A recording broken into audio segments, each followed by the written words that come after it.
over South America. So I know a little bit about different cultures. I've lived all over the world, worked all over the world. I even lived in an Arctic Circle for a year. I've been to the North Pole, you name it, India, Africa. I've been around a little bit. And as far as being an entrepreneur, I had my first business, a restaurant and grocery store when I was 15 years old. At one time, I was probably the largest land developer in America. Back in the late 70s, early 80s, when there was no loans to be had in tough times, I was sitting on 1,600 buildable lots. So I've done a few things. And the mindset, to me, of the Millionaire CEO has nothing to do with money. It's an attitude. Yes, so it is.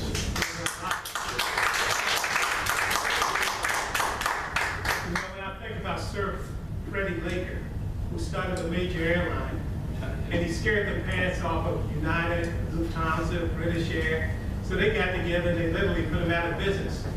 But Sir Freddie Laker was knighted for his entrepreneurship.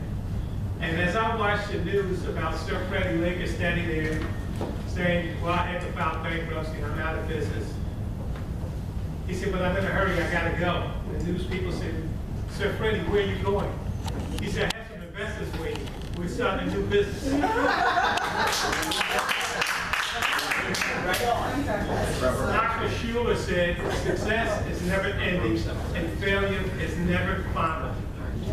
So you don't fail if you don't leave it and you say, wow, you're big, but I'm not succeeding. When I did a land development, it took 5 years to get it approved. And we went to court at least 85 times. Why? Because I decided to build in Oregon, where the county seat for the Ku Klux Klan were. Black population was less than 1%. Everybody, the county commission to the mayor said, you are not going to build in this community. I'm sick. Make a long story short, the guy I had to buy the land from was the worst bigot of all. Everybody laughed. They said, he'll never sell you the land. Old Herman Waldo was in his 80s, and he did sell me his land. But the amazing thing is when Herman died, he willed $6 million to me. Wow. By the way, I didn't keep the money, I gave it back to his family. But the amazing thing was two different cultures. Herman would say the worst racial things to me than you could ever imagine. This out of ignorance. He forgot I was black after a while. And he would look at me and he would whisper in my ear something like, look at these people, look at me. I think, gee, Herman. He realized, he said, well, not you, Jerry. I am them. So I know about culture, different cultures. In fact, just 2 weeks ago, I got a phone call from China.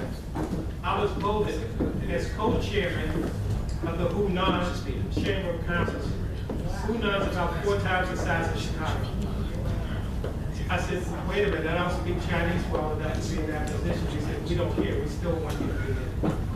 Wow. So crossing barriers is necessary if you're going to deal especially internationally. And it's amazing, so many people are experts on me that I'm always amazed. People sometimes tell me things about me that I didn't even know. I remember when I met a young lady years ago and I decided I wanted to get married and we were talking. And one day she called and she said, gee, I had no idea who you were. And I said, well, who am I? She said, my father told me he'd read about you a lot. And you're bad news. She said, well, listen to what the mayor said about you, listen to what the county commissioner said about you. You're in the paper every other week. And it was true.